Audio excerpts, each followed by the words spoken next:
You ask Tiger to solve. This deals with linear equations with one unknown.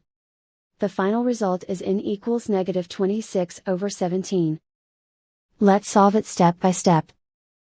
Simplify the expression. Expand the parentheses. Group like terms. Multiply the coefficients. Simplify the arithmetic. Expand the parentheses. Group like terms.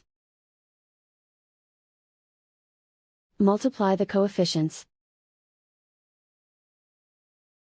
Simplify the arithmetic. Group like terms. Combine like terms. Group all constants on the right side of the equation. Subtract 26 from both sides. Simplify the arithmetic.